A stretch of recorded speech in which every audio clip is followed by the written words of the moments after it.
बहादुरगढ़ गांव में रहने वाले प्रीतम की 5 पत्नियां थी। सुनने में बेहद बेतुका लगता है ना कि आज के दौर में एक ही शख्स की 5 पत्नियां कैसे। दरअसल प्रीतम के पिता पवन और गजोधर के बीच गहरी दोस्ती थी, इसलिए दोनों ने दोस्ती को रिश्तेदारी में बदल दिया और प्रीतम के पिता की दरियादिली दलदल बनकर बेचारे प्रीतम को बना दिया 5 पत्नियों का इकलौता पति। देर रात प्रीतम की 5 पत्नियां रेखा, रावी, स्नेहा, सुनिधि और परिणीति उसके आने की बाट जोहते हुए बोलती हैं, जाने मेरे पतिदेव कहाँ रह गए। अरे देखो, वो चले आ रहे हैं हमारे मन के मीत। अरे क्या बात है, मेरी पांचों धर्मपत्नी अब तक जाग रही हैं। प्रीतम जी, अगर मैं सो जाती तो आपको खाना कौन परोसता। देखिए, आज मैंने अपने हाथों से आपके मनपसंद पुलाव बनाया है।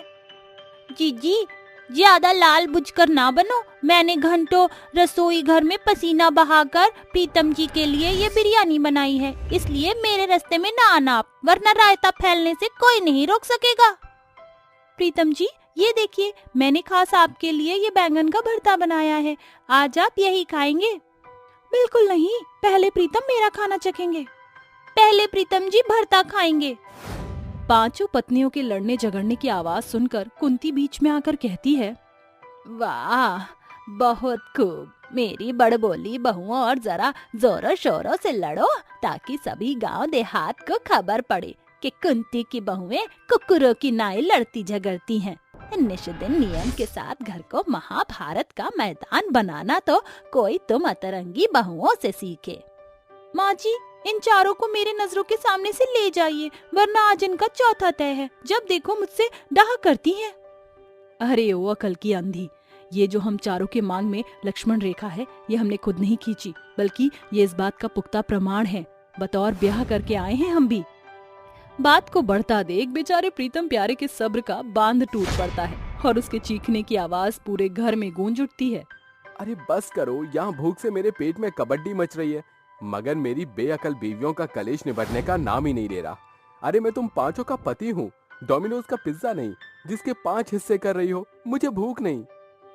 पत्नियों के कलेश से परेशान होकर प्रीतम पांव पटकते हुए चला जाता है। देखा तुम चारों की कलेशबाजी के कारण क्या हो गया। अरे, तो तुम्हारे मुंह में भी कौन सी दही जमी थी। अरे बैरन लुगाइयों, एक दूजे को दोष देना बंद करो। जब तक तुम यह सौतन पने की डहा आपसी साझेदारी में नहीं बदलोगी, ये कलेश कायम रहेगा, समझी। कुंती के लाख समझाने के बावजूद भी बहुओं के कान पर जूं तक नहीं रेंगती और निष्दिन बहुओं के बीच किसी न किसी बात पर बहसबाजी हो ही जाती। गुजरते समय के साथ करवा चौथ आने को होता है। उस सांझ जब प्रीतम घर आता है तो कहता है, लगता है आज सवेरे का सूरज पूरब की बजाय पश्चिम से उदय हुआ था, तभी मेरी पांचों पत्नी एक कतार में खड़ी हैं। प्रीतम जी, परसों करवा चौथ है। मैंने अपने जरूरत के सामान की लिस्ट तैयार कर ली है। कल ये सारा सामान ले आना। हाँ पतिदेव, ये हम चारों की लिस्ट है, ये सारा सामान भी ले आना। लिस्ट में लिखे सामान को पढ़ते ही प्रीतम के माथे पर शिकंज की रेखा उभर आती है और वह मन में कहता है, हे ईश्वर, इन पांचों ने तो पूरे 30,000 के पार के सामान फरमाया है। मेरी तनख्वाह महज 15,000 है। ये तो वही हिसाब हो गया, आमदनी 98, खर्चा रुपया। पहले ही पांचों बीवियों की ख्वाहिशें पूरी करते हुए मेरा बाल बाल बॉस का कर्जदार हो गया है। अगले दिन प्रीतम भोर सवेर दफ्तर निकल जाता है और सांझ हो सारा सामान खरीद कर घर आता है। रावी, रेखा, स्नेहा, सुनिधि, परिणीति, अरे कहाँ है मेरी पांचों पत्नियां।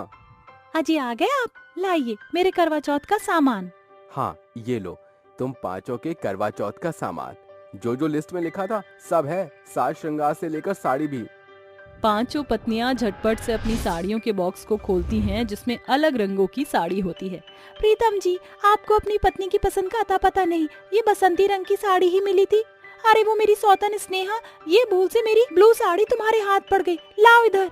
खबरदार, जो मेरी साड़ी पर अपनी ललचाई नजर दौड़ाई तो ये ब्लू बनारसी साड़ी तो कल करवा चौथ पर मैं पहनूंगी। ऐसा करने से कोई लाभ नहीं, क्योंकि मेरी साड़ी सबसे सुंदर है। करवा चौथ पर सुहागन लाल साड़ी पहनती हैं, जो कि मेरे पास है। तुम पहनना नीली पीली साड़ी। लाओ ये लाल साड़ी मुझे दो। पीछे हटो परिणीति, ये लाल साड़ी तो कल करवा चौथ पर मैं पहनूंगी। पांचों पत्नियां प्रीतम की आंखों के सोंझे एक साड़ी पर धावा बोलती हैं, जिसे देखकर प्रीतम कहता है, तुम्हारा पति तुम पांचों के लिए इतने मन से ये सब लाया था? अगर इस साड़ी के टुकड़े हुए तो समझ लेना मेरे भी चिथड़े हो गए। ऐसा सुनकर पांचों पत्नियां लड़ना बंद कर देती हैं। करवा चौथ की सुबह। प्रीतम जी, शाम को आते वक्त हम पांचों के खातिर तोहफे लेते आना। अब क्या बच गया है? हमारे प्यारे पतिदेव, करवा चौथ के दिन हर पति अपनी पत्नियों को तोहफा देता है। अपनी पत्नियों के लिए भेंट लाना भूलना मत।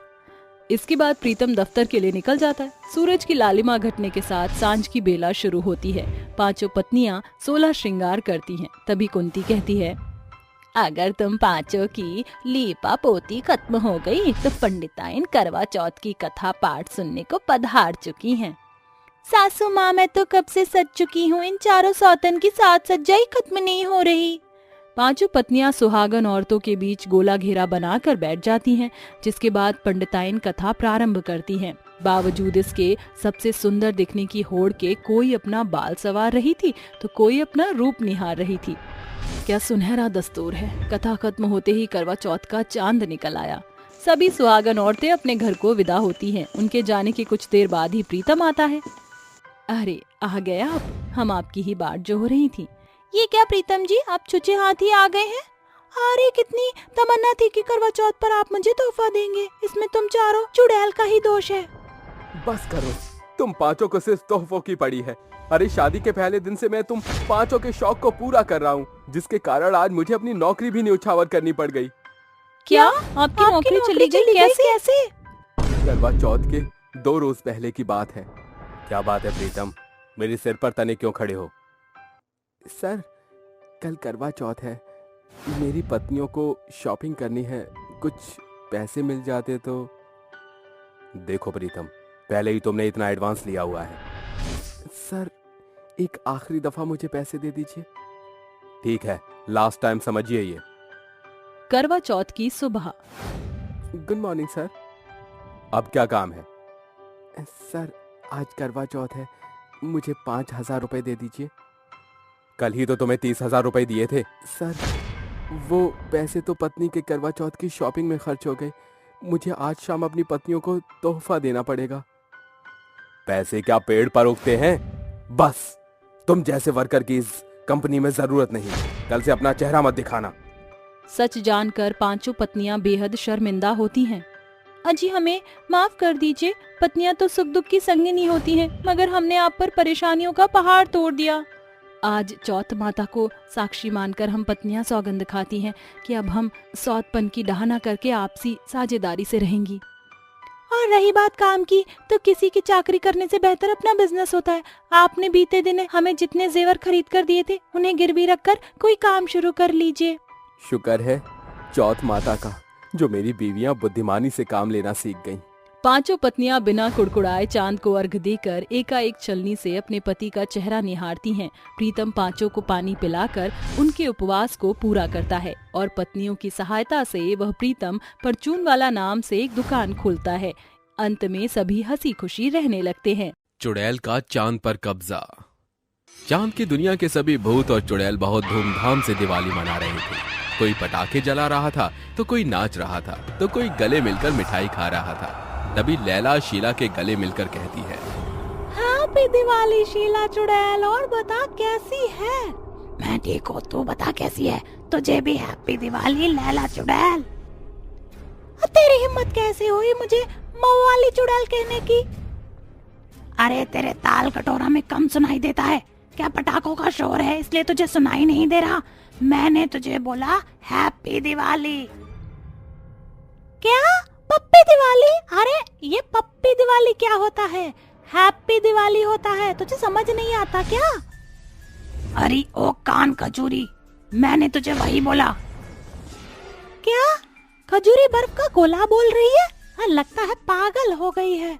तू पागल, तू बहरी हो चुकी है, मुझे तुझसे बोलना ही नहीं है। जहाँ ये दोनों लड़ रहे थे वहीं कुछ भूत दिवाली पर सट्टेबाजी लगाकर खेल रहे थे। चांद पर दिवाली की रौनक थी। उसी समय अजीब सी डरावनी गंदे बाल वाली चुड़ैल आती है, जो मुंह से बर्फ निकाल कर कहती है, अब तुम लोगों को मैं मार डालूंगी। बहुत तुमने खुशियाँ मना ली, अब तुम सबको मेरी आज्ञा का पालन करना होगा। अब से चांद पर मेरा कब्जा है, समझे? कौन हो तुम? हम तुम्हारी कोई बात नहीं मानेंगे, चली जाओ यहाँ से। हाँ हाँ चली जाओ। शक्ल देखी अपनी गंदी सी, हरे रंग की चुड़ैल, तू करेगी चांद पर कब्जा? ये हमारी जगह है और यहाँ कोई कब्जा नहीं कर सकता, चली जा यहाँ से। लगता है तुम सब लोग मेरी शक्तियों से वाकिफ नहीं हो। ऐसा वार करूंगी कि पूरे चांद के साथ तुम लोगों पर भी कब्जा होगा मेरा। ये कहते ही चुड़ैल अपने जादू से उन लोगों को परेशान करने लगती है और हवा में पटकती है। अब आया ना मजा? अब बताओ, मेरी बात मानोगे या तुम्हारी जान ले लूं? नहीं नहीं, हमारे साथ ऐसा कुछ भी मत करो, हम तुम्हारी बात मानेंगे। ये तुम कैसी बात कर रही हो? हम चुड़ैल के गुलाम नहीं बन सकते। अरे मेरी बात समझने की कोशिश करो। अगर हम इसके गुलाम नहीं बने तो ये हमें मार डालेगी। इससे तो अच्छा है कि इसकी बात मानकर हम जिंदा रह लें। हाँ मैं तैयार हूँ, मैं चुड़ैल की गुलाम बन जाऊंगी। देखा, जान बची तो लाखों पाए। लौट के पागल लोग चुड़ैल की गुलामी करने आए। अब होगा इस पर मेरा कब्जा। अभी तो और लोगों को भी मुझे अपने कंट्रोल में करना है। सुनो, तुम लोग जाकर लोगों को मेरा गुलाम बनने के लिए आगाह करो। अगर तुम ऐसा नहीं कर पाए तो तुम्हारे बच्चे को मैं मार डालूंगी, इस चांद से नीचे फेंक दूंगी। नहीं नहीं नहीं नहीं चुड़ैल, मैं तुम्हारे हाथ जोड़ती हूँ, प्लीज ऐसा कुछ भी मत करना। मैं सबको तुम्हारी गुलाम बनाने के लिए अभी निकलती हूँ। रमेश भाई साहब, चलिए हम दोनों चलते हैं। हाँ चलो। बता, तू मेरी बात मानेगा या नहीं मानेगा? मेरे पैर की जूती भी तुम्हारी बात नहीं मानेगी। हरे रंग की चुड़ैल, तुझे जो करना है कर ले, मैं तुम्हारा गुलाम नहीं बनूंगा। ओहो, चलो बढ़िया है। तूने मुझे बहुत अच्छा ऑप्शन दिया है कि मैं तेरा कुछ भी कर लूं। अब तो देख तेरे साथ क्या होगा। ये कहते ही चुड़ैल उस विनय को अपने जादू से एक जंजीर में बांध देती है और उड़ते हुए स्पेसशिप पर अपनी जादू की रस्सी फेंककर उसे अपने करीब लाती है और विनय को उस पर बांधकर आलू और रॉकेट बॉम्ब के साथ उसे उड़ा देती है। नहीं मानी ना तूने मेरी बात? अब देख, पूरे अंतरिक्ष में तू रॉकेट बनकर उड़ता रहेगा, इधर उधर ग्रहों के चक्कर लगाएगा, चांद की परिक्रमा करेगा। कोई और भी ऐसा करना चाहता है तो बता दो, उसके साथ भी मैं यही करूंगी और उसकी दिवाली ऐसे ही बनाऊंगी।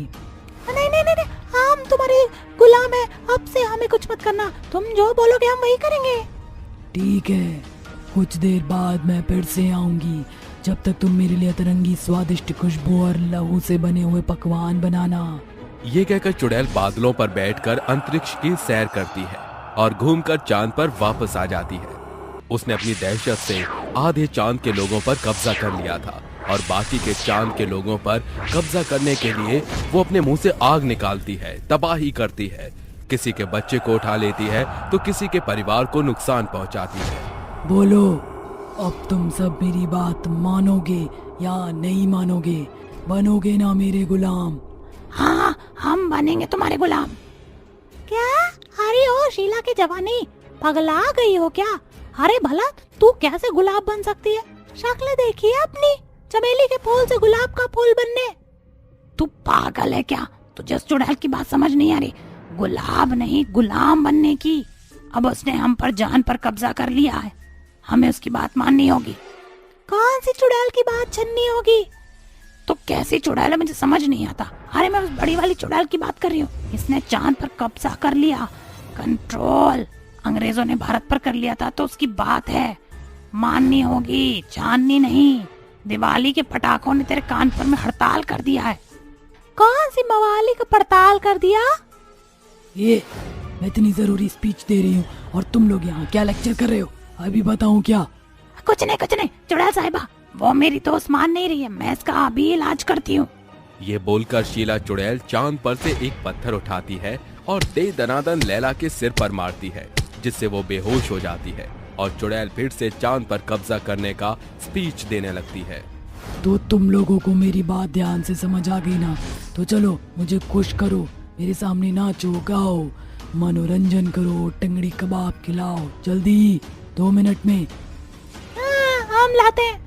चुड़ैल की डरावनी बात सुनकर सब उसके लिए लजीज पकवान और टंगड़ी लेकर आते हैं। कोई उसके हाथ पैर दबा रहा था तो कोई उसकी गुलामी करते हुए अपने हाथ से खाना खिला रहा था। ए चंपा चमेली गाना गा। घर मोरे परदेसिया, हाँ आओ पधारो पिया। ए क्या गा रही है? कुछ तड़कता भड़कता गा।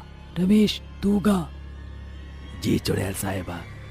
सुर्ख वाला, सोज वाला, फेज वाला लव होता है जो लव से ज्यादा वैसे वाला लव, इश्क वाला लव हुआ जो दर्द भी तो हमको आज कुछ ज्यादा हुआ, इश्क वाला लव।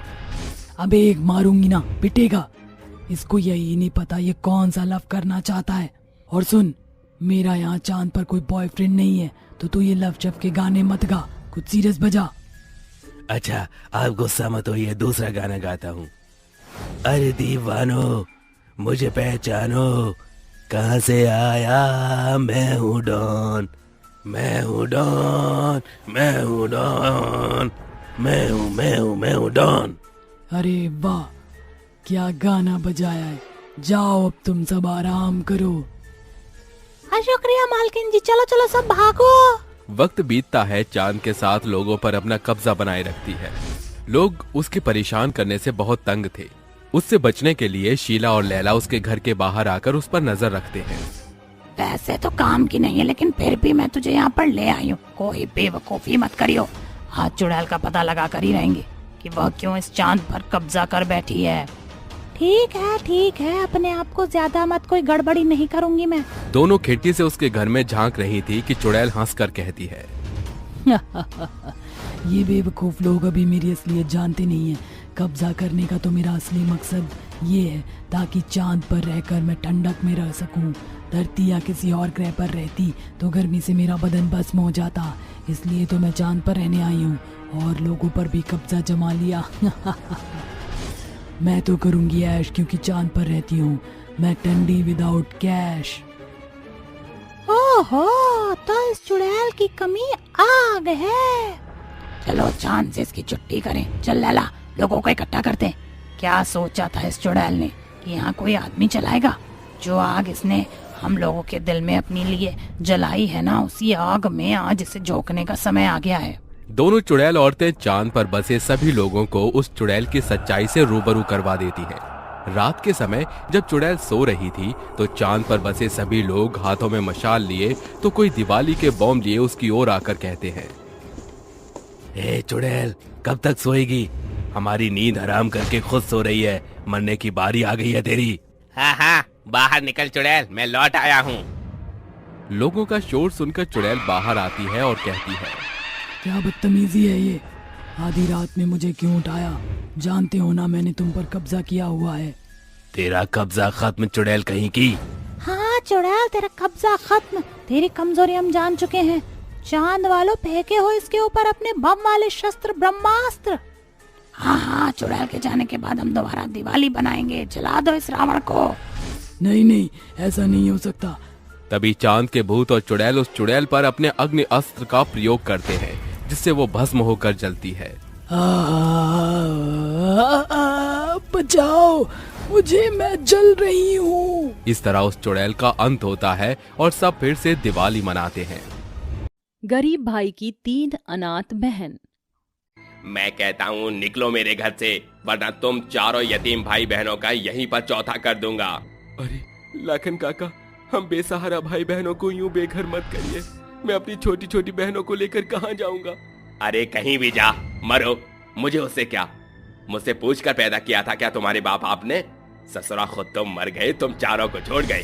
13 साल का राजू रोते बिलखते हुए लाखन के सामने मिन्नतें मांग रहा था, मगर लाखन घर का मालिक था, इसलिए बेहिसाब रौब झाड़ रहा था। लेकिन 1 सप्ताह पहले ही उन चारों बच्चों के माता पिता दुखों से भरी दुनिया को छोड़कर अपनी 3 बेटियों संजना, सुमन और माधुरी की जिम्मेदारी 13 साल के राजू के कंधों पर छोड़ गए। सुमन, संजना, माधुरी, अरे चलो मेरे साथ, अब ये घर हमारा नहीं रहा। भैया, हम कहाँ जाएंगे? राजू अपने तीनों बहनों का हाथ थामकर बढ़ता जाता है, जहाँ चारों भाई बहन बंद पड़े एक घर के चबूतरे पर बैठ जाते हैं और 7 साल की सुमन कहती है, राजू भैया, मुझे बड़े जोरों की भूख लगी है, कुछ खाने को दो। अरे सुमन चुप हो जा, बेचारे भैया कहाँ से खाना लाएंगे। माधुरी, संजना, तुम दोनों सुमन का ख्याल रखो, मैं कुछ खाने को देखता हूँ, ठीक है? बेचारा बेबस भाई काम की तलाश में दर दर भटकते हुए अपने तीनों बहनों की भूख मिटाने के लिए भिखारियों के बीच आकर बैठ जाता है। हे भगवान, इस बेबस भाई के खाली हाथों में खाना मुहैया कर दे ताकि मैं अपनी तीनों बहनों की भूख मिटा सकूं। तभी एक धनवान आदमी भिखारियों के बीच में खाना बांटता है। मुझे अपनी तीनों बहनों को भूख के लिए 3 थाली चाहिए। भूख से बिलबिलाता भाई 3 बार कोसों दूर लंबे लगे कतार को पार करके खाने की 3 थैलियां जोड़ बटोर कर घर आता है। सुमन, संजना, माधुरी, देखो तुम्हारे भैया खाना ले आया, जल्दी जल्दी खा लो। तीनों खाने की एक थालियां छीन कर खाने लगती हैं। तभी 11 साल की माधुरी कहती है, भैया आप क्यों नहीं खा रहे। भूख से बिलबिलाता राजू का चेहरा कुम्हला गया था और वह अपने मन में कहता है, अगर मैंने खाना खाने की इच्छा जताई तो कहीं मेरी बहन की भूख अधूरी न रह जाए, इससे भला तो मैं भूखा रह लूं। अरे माधुरी, तू खा मेरी बहन, तेरा भाई तो खूब सारा खाना खाकर आया है, मेरे पेट में रत्ती भर भी जगह नहीं बची। बेचारा भी तीनों बहनों की भूख मिटाकर खुद सारी रात भूख से बिलबिलाता उन तीनों को अपने पैरों पर सुलाकर पहरेदारी करता है। ऐसे ही समय गुजरता है और राजू कहता है, ऐसे ज्यादा दिन नहीं चलेगा, मुझे अपनी तीनों बहनों के लिए बसेरा बनाना होगा, जो बिन पैसे के मुमकिन नहीं, कुछ तो करना होगा। राजू तड़के सवेरे काम की तलाश में बाजार चला जाता है, जहाँ कुछ मजदूर ढुलाई कर रहे थे। सेठ जी, मुझे भी कोई काम दे दीजिए। अरे ओ बच्चे, बोरा गया है क्या? बित्ते भर का है नहीं, उठा पाएगा इन भारी बोरियों का बोझा? जा बच्चे, ये काम तेरे बस का नहीं है, जा। सेठ जी, ये भाई 3 बहनों का भार उठाने के लिए ये बोझा जरूर उठाएगा। राजू अपने भार से ज्यादा भारी बोरियों को उठाकर अनाज की मिल में रखता है। उसके कंधे लाल पड़कर छिल जाते हैं, जिसे देख सेठ धनपत दंग होकर कहता है, अरे बच्चे, ये उम्र तो तेरे खाने खेलने की है, फिर इतनी मजदूरी क्यों कर रहा है? क्योंकि मैंने अपने मरते माँ बाबा को वादा किया था कि ये भाई अपनी तीनों बहनों को बेहतर भविष्य देगा। आज के जमाने में तो जन्म देने वाला माँ बाप भी अक्सर बुरे वक्त में बच्चों का साथ छोड़ देते हैं, और तू भाई होकर अपनी बहनों के भविष्य के लिए इतना सोच रहा है। ये बच्चे, तेरा मेहनताना 50 बोरियों के पूरे 500 रुपए। शुक्रिया सेठ जी। रास्ते में आते हुए राजू कहता है, मुझे इस 500 रुपए को किसी ऐसे काम में लगाना होगा जिससे कि हर एक दिन मैं अपनी बहनों का पेट भरने का प्रबंध कर सकूं, ताकि मुझे भिखारियों के बीच न बैठना पड़े। राजू उस 500 से एक सस्ते से घर को खरीद लेता है और अगले दिन पुनः उस सेठ के पास आकर बोरियों का बोझ ढोकर पहाड़ जितना परिश्रम करके पैसे कमाता है। कल की कमाई से बहनों के लिए बसेरा तो खरीद लिया, इस 500 रुपए से मैं पकौड़े का कारोबार करूंगा। राजू सामान समेत घर आकर मिट्टी के चूल्हे पर पकौड़े तलकर उन्हें बड़े बर्तन में भरकर बेचने लगता है। पकौड़े खाओ, पकौड़े, गर्मा गर्म प्याज के पकौड़े। सवेरे से घूम रहा हूँ मगर अब तक मेरे बनाए पकौड़े की बोनी तक नहीं हुई। कहीं पकौड़े में लगी मेरी कल की कमाई कूड़े में न चली जाए। राजू बाजार से सड़क की ओर अग्रसर होता है, जहाँ कुछ कोस की दूरी पर एक चाय वाले को देखकर वह उसके टी स्टॉल पर आकर कहता है, अरे चाचा, मेरे प्याज के पकौड़े खरीद लो, एकदम गर्मा गर्म है। अरे बकलोली, चाय की दुकान है, पकौड़ा खरीद कर का करीब हम। अरे चाचा, पकौड़े के बिना चाय अधूरा है। अरे सावन भादों के दिन में कोई भी जन को चाय के साथ पकौड़े दोगे तो वो आपकी दुकान पर ही जमा रहेगा। ऐसा क्या रे? तो सारे पकौड़े दे दे, और ये रख 500 की 2 पत्ते। राजू हंसी खुशी पैसे लेकर घर आता है। मेरे बनाए पकौड़े ने पहले दिन की कमाई ही दुगनी हुई है। अब मैं अपनी तीनों बहनों का स्कूल में दाखिला करा दूंगा। राजू तीनों बहनों का दाखिला स्कूल में करा देता है और उन्हें सीख देते हुए कहता है, मेरी प्यारी बहनों, सरस्वती माँ का ध्यान करके स्कूल में कदम धरना और मन लगन से पढ़ना। जी भैया। सप्ताह महीने और महीने साल में बदल रहे थे। एक भोर का उठा राजू अपनी भूख प्यास मारकर दिन दोपहर में पकौड़े बेचता और सांझ को उस सेठ के ये बोरियों का बोझा ढोया करता। देखते ही देखते तीनों बहनों की 12वीं पूरी होती है। आज मेरी तीनों बहनें बड़ी खुश नजर आ रही हैं। हाँ, क्योंकि भैया विद्यालय की तीनों ट्रॉफी हमारे ही घर आई है। भैया मैंने फर्स्ट डिवीजन से, संजना ने सेकंड डिवीजन से और सुमन ने थर्ड डिवीजन से 12वीं की पढ़ाई पूरी की है। इतना ही नहीं, स्कूल की तरफ से हम तीनों बहनों को स्कॉलरशिप भी प्राप्त हुआ है, जिसके लिए हमको जिला के सबसे बड़ी कॉलेज में दाखिला मिला है, वो भी एकदम निःशुल्क। अरे वाह, तुम तीनों ने मिलकर अपने भाई का सिर गर्व से ऊंचा कर दिया। सो तो होना ही था भैया, आपकी बदौलत ही तो हम बहनें पढ़ पा रही हैं, जिसके खातिर आप पहाड़ जैसा परिश्रम करते हैं। मेरी तीनों बहनें अब अपने इस भाई का बखान बस भी करो। चलो इस खुशी के मौके पर बाहर खाने चलते हैं। आज हम तीनों बहनें अपने हाथों से आपके लिए अपना मनपसंद कढ़ाई पनीर और पुलाव बनाएंगे। तीनों बहनें अपने भाई के साथ उस खुशी के पल को बिताती हैं, जहां एक और राजू बड़ी मेहनत करता, उसकी तीनों बहनें भी दिन रात एक करके पढ़ाई करती और सरकारी नौकरी की तैयारी में जुट जाती हैं। उनकी मेहनत रंग लाती है और तीनों को सुनहरा पद प्राप्त होता है। भैया मैं IAS ऑफिसर बन गई। सरकार की ओर से हमें विलासिता की सभी चीजें मुहैया मिलेंगी। राजू भैया मैं अभी सरकारी शिक्षिका बन गई हूँ। भैया मुझे भी पुलिस विभाग में भर्ती मिल गई। ये सुनकर उस भाई की आंखों में आंसुओं का समंदर उमड़ आता है। वह तीनों बहनों को सीने से लगाकर कहता है, इस भाई की सालों साल की मेहनत रंग ले आई। आखिरकार मैंने अपने स्वर्गीय माँ बाबा का सपना साकार कर दिया। भैया आपने बहुत किया, अब हम बहनों की बारी है। हाँ भैया, आपकी बड़ी मेहनत की बदौलत ही आपकी तीनों अनाथ बहनों के जीवन में बहार आई है।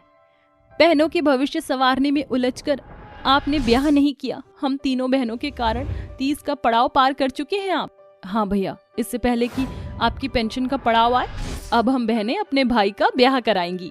तीनों बहनें राजू की शादी एक बेहतर लड़की से करके भाई का बसेरा बसाती हैं, जिसके कुछ समय बाद उन तीनों की भी सरकारी मुलाजिमों से शादी हो जाती है। ये थी 3 बहन के भाई की दास्तां। चुड़ैल के आंसू। एक दिन की बात है। उस दिन अमावस्या की काली घनी रात थी और उस रात बहुत तेज हवाएं चल रही थी।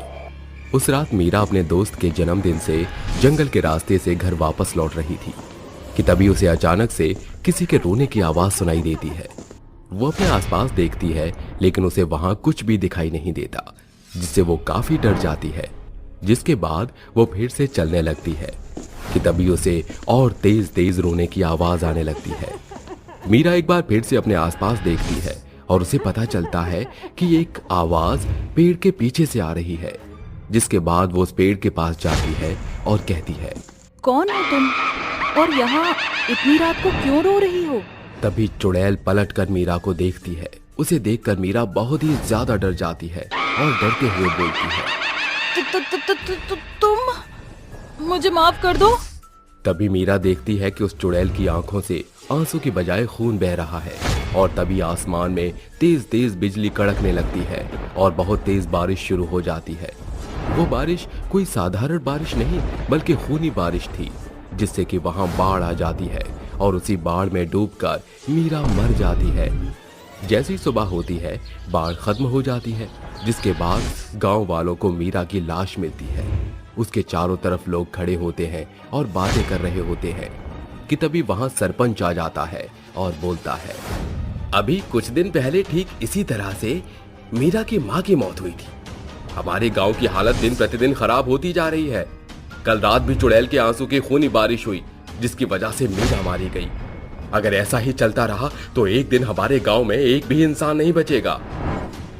सरपंच की बात सुनकर रजत सरपंच से बोलता है, सरपंच जी, आप कह तो सही रहे हैं, लेकिन हम कर भी क्या सकते हैं? आसमान से हो रही खूनी बारिश को भला हम कैसे रोक सकते हैं? गांव का सरपंच और रजत बात कर ही रहे होते हैं कि तभी वहां पर एक बूढ़ी औरत आती है और उससे कहती है, सुनो सरपंच, चुड़ैल के आंसू की खूनी बारिश को रोकने का एक उपाय है, जिसके लिए तुम में से किसी एक को उस खूंखार जंगली जानवरों के जंगल में जाना होगा। वहां तुम्हें एक अघोरी बाबा मिलेंगे। तुम उन्हें अपनी सारी बात बताना, वो तुम्हारी मदद जरूर करेंगे। उस बूढ़ी औरत की बात सुनकर सरपंच और रजत बहुत खुश हो जाते हैं। जिसके बाद सरपंच फैसला करता है कि वो खुद जंगल में जाएगा और अघोरी बाबा को अपने गांव में लेकर आएगा। जिसके बाद सरपंच जंगल में चला जाता है और वहां पहुंचकर देखता है कि एक पेड़ के नीचे अघोरी बाबा बैठे हैं। जिसे देखकर वो उनके पास जाता है और बोलता है, नमस्ते बाबा। नमस्ते बेटा, कौन हो तुम और यहाँ इस जंगल में क्या कर रहे हो? बाबा मैं पास के ही गांव में रहता हूँ और आपसे मदद मांगने के लिए आया हूँ। कैसी मदद बेटा? क्या हुआ, बताओ मुझे। इसके बाद सरपंच बाबा को सारी बातें बताता है। बाबा, मेरे गांव में हर अमावस्या की रात को चुड़ैल के आंसू की खूनी बारिश होती है, जिसकी वजह से गांव में बाढ़ आ जाती है और बाढ़ की वजह से कई लोगों की मौत हो गई है। हालत ऐसे है बाबा कि गांव में गिने चुने लोग ही बचे हैं। कृपया करके हमारी मदद करिए। बेटा तुम घबराओ मत, मैं तुम्हारी मदद जरूर करूंगा। ऐसे ही कुछ दिन बीत जाते हैं और फिर से अमावस्या की रात आ जाती है। उस रात फिर से वो चुड़ैल रोने लगती है कि तभी वहां पर अघोरी बाबा आते हैं और उस पर अभिमंत्रित भभूति फेंक देते हैं और उससे पूछते हैं, क्यों तो इस गांव में खून की बारिश क्यों कर रही है? क्यों इंसानों को मार रही है? जल्दी बता मुझे। नहीं बताऊंगी, कभी नहीं। मैं इस पूरे गांव को शमशान बनाकर ही शांति लूंगी। और अघोरी, तूने यहाँ आकर बहुत बड़ी गलती कर दी है। अब तू भी इनके साथ मरेगा। तू मुझे मारेगी? शायद तुझे पता नहीं कि मैंने तुझ जैसी कितनी चुड़ैलों को जलाकर भस्म कर दिया है। रुक, तुझे अभी बताता हूँ। जिसके बाद बाबा मंत्र पढ़ने लगते हैं। ओम ह्रीं क्लीं क्लीं चामुंडाय विच्चे नमः। ओम ह्रीं क्लीं क्लीं चामुंडाय विच्चे नमः। और मंत्र पढ़कर उस चुड़ैल के ऊपर पवित्र गंगा जल छिड़क देते हैं, जिससे वो चुड़ैल झुलस जाती है और दर्द से करहाने लगती है। तभी चुड़ैल बोलती है, रुक अघोरी, मैं तुझे सब बताती हूँ। मेरा नाम राधा है। मेरी शादी इसी गांव में हुई थी। शादी के कुछ दिनों बाद ही मेरे पति मोहन को काम के सिलसिले में शहर जाना पड़ गया। मैं अपनी सास और नंद के साथ ही यहाँ रहा करती थी। एक दिन की बात है, उसकी सास उसके पास आकर कहती है, सुन बहू, घर में पैसों की कुछ तंगी चल रही है, तो तू अपने बाप के घर से कुछ पैसे मांग कर ले आ। माँ जी, मैं अपने पिताजी से पैसे नहीं मांग सकती। क्यों? क्यों नहीं मांग सकती? एक तो तेरे बाप ने दहेज में कुछ दिया नहीं, ऊपर से तुझे खाली हाथ एक ही जोड़े में विदा कर दिया। मेरे तो करम ही फूट गए थे जो मैंने अपने बेटे का रिश्ता ऐसे गरीब घर में जोड़ दिया। अब तू चुपचाप से कल ही अपने बाप के घर जा और वहां से पैसे लेकर आ। नहीं माँ जी, मैं नहीं जाऊंगी। अच्छा, अब तो मुझसे जुबान लड़ाएगी? तेरी इतनी हिम्मत? रुक, मैं तुझे अभी सबक सिखाती हूँ। जिसके बाद राधा की सास उसे बहुत मारती पीटती है और उसे कमरे में ले जाकर बंद कर देती है और अपनी बेटी मीरा को आवाज देती है, मीरा, ओ मीरा, कहाँ रह गई? जल्दी धरा। अभी आई माँ। हाँ माँ, बोलो, क्या हुआ? देख मीरा, मैंने राधा को इस कमरे में बंद कर दिया है। आज के बाद से ना तू इसे कुछ खाने को देगी और ना ही पीने को। समझ में आ गई तुझे मेरी बात? ठीक है माँ, मैं समझ गई। ऐसे ही वक्त बीतता है और राधा को भूखे प्यासे उस कमरे में बंद हुए 3 से 4 दिन गुजर जाते हैं। कमरे में रोते रोते राधा की हालत बहुत खराब हो जाती है। तभी एक दिन राधा रोते रोते कमरे का दरवाजा पीटते हुए बोलती है, माँ जी, भगवान के लिए मुझे इस कमरे से बाहर निकाल दो। वो अपनी सास के सामने बहुत रोती है, गिड़गिड़ाती है कि वो उसे कमरे से बाहर निकाल दे, लेकिन सास को उस पर जरा सा भी रहम नहीं आता और फिर एक दिन रोते रोते वो मर जाती है। जब ये बात उसकी सास को पता चलती है तो वो अपनी बेटी मीरा के साथ मिलकर उसे एक बोरे में बांधकर पास वाले ही तालाब में जाकर फेंक देती है। और तभी से मेरी आत्मा भटक रही है। अब जब तक मैं इस पूरे गांव में ऐसे लोगों को मारकर खत्म ना कर दूं, जो अपनी बहुओं पर अत्याचार करते हों। मुझे शांति नहीं मिलेगी। देख चुड़ैल, तेरे साथ तेरी सास और तेरी ननद ने गलत किया है और तूने उन्हें मारकर अपना बदला पूरा कर लिया। अब तो इन गांव वालों को नहीं मार सकती। तू इन्हें छोड़कर यहाँ से चली जा। नहीं, मैं यहाँ से नहीं जाऊंगी।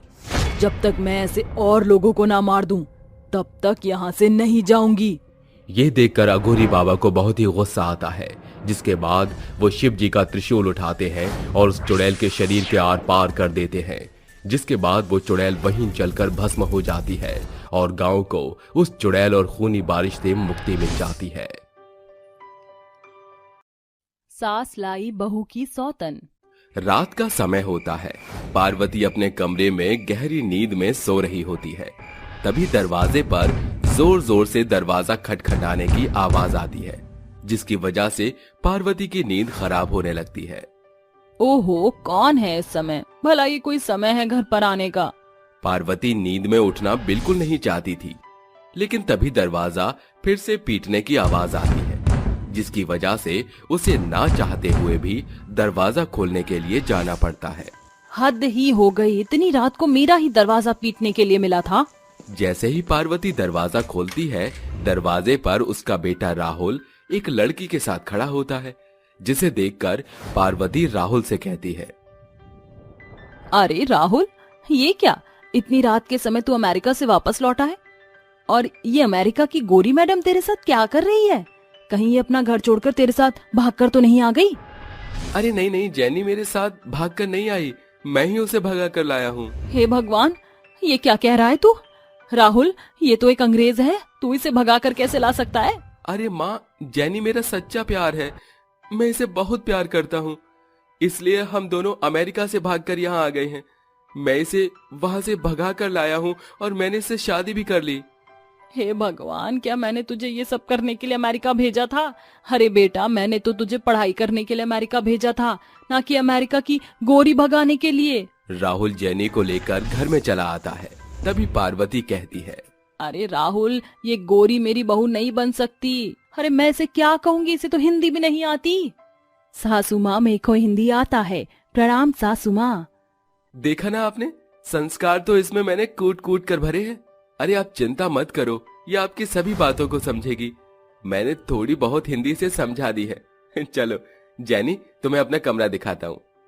Okay darling, bye bye. Mom, good night. Rahul Jenny को अपने साथ ले जाता है।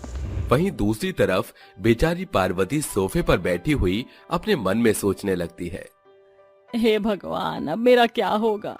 मैं तो एक सुशील और संस्कारी बहू चाहती थी, लेकिन इस अंग्रेजन ने तो मेरे घर पर आकर तुरंत काबू कर लिया है। और देखो तो सही, मेरा बेटा इतना मजनू हो गया है कि सीधा उसे अपने कमरे में ले गया। मुझे ही कुछ करना होगा। अगले दिन जैसे ही सवेरा होता है, पार्वती रसोई में नाश्ता बना रही होती है। तभी जेनी वहां पहुंच जाती है और पार्वती से कहती है, good morning mom, what are you doing? अरे रे, ये सुबह सुबह मेरे ऊपर अंग्रेजी झाड़ने आ गई। अरे मेरी माँ, चली जा यहाँ से, मुझे आराम से नाश्ता तो बनाने दे। If you agree, so I can make breakfast for you. Jenny की अंग्रेजी सुनकर पार्वती को कुछ भी समझ नहीं आता, जिसके बाद वो अपने बेटे राहुल को चिल्लाकर बुलाती है, राहुल, राहुल, कहाँ है तू? जल्दी आ। अरे इस अंग्रेजन मैडम को देख, मुझसे क्या कहे जा रही है।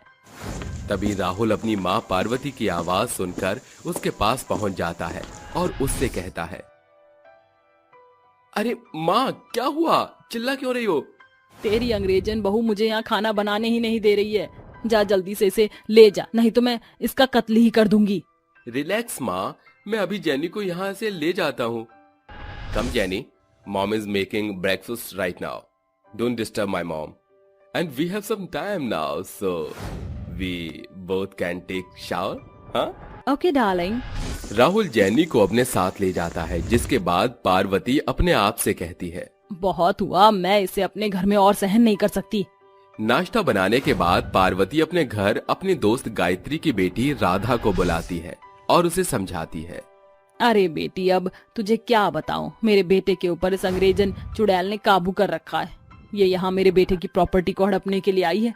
तू मेरा एक काम कर दे और इस अंग्रेजन मैडम से मेरे बेटे को दूर कर दे। तू अपने जाल में मेरे बेटे को फंसा ले, उसके बाद तुम दोनों की शादी कर दूंगी और तू मेरी बहू बन जाइयो। आप चिंता मत कीजिए, मैं राहुल जी को इस अंग्रेजन औरत के हाथ में फंसने नहीं दूंगी। उस दिन के बाद से राधा पार्वती के घर में ही रहने लगती है। जब भी राहुल अकेला होता या कुछ काम कर रहा होता तो राधा उसके पास चली जाती। लेकिन इस बात से जेनी को कोई फर्क नहीं पड़ता, क्योंकि अमेरिका में ये सब नॉर्मल होता है। एक दिन रात के समय राहुल छत पर टहल रहा था, तभी राधा भी छत पर पहुंच जाती है और उसे अपनी मीठी चुपड़ी बातों में फंसाने लगती है। देखिए ना, हमारा इंडिया कितना अच्छा है, सबके अंदर इतने प्रेम और भावना होती है। वहीं ये अमेरिका वाले लोग, इन्हें तो रिश्तों के बारे में कुछ पता ही नहीं होता, निभाना तो बहुत दूर की बात है। राहुल बड़े ही ध्यान से राधा की बातें सुनने लगता है। धीरे धीरे राधा जेनी के बारे में राहुल को पूरी तरह भड़का देती है और कई बार गलती खुद करके जेनी के ऊपर डाल देती है। धीरे धीरे राहुल को जेनी बहुत बुरी लगने लगती है, जिसकी वजह से उन दोनों के बीच लड़ाइयां शुरू हो जाती हैं। वहीं दूसरी तरफ एक दिन राधा राहुल को कॉफी में नशे की दवाई मिलाकर पिला देती है, जिसकी वजह से राहुल नशे में हो जाता है। जिसका फायदा उठाकर राधा उसे प्रॉपर्टी के पेपर साइन करवाने की कोशिश करती है। ये कुछ डॉक्यूमेंट हैं गरीब संस्था के लिए, गरीब लोगों की मदद करेंगे तो वो हमें दुआएं देंगे, आप इन पर साइन कर दीजिए राहुल जी। राहुल की आंखें पूरी तरह खुल नहीं पाती, जिसकी वजह से वो ठीक से पेपर पढ़ नहीं पाता।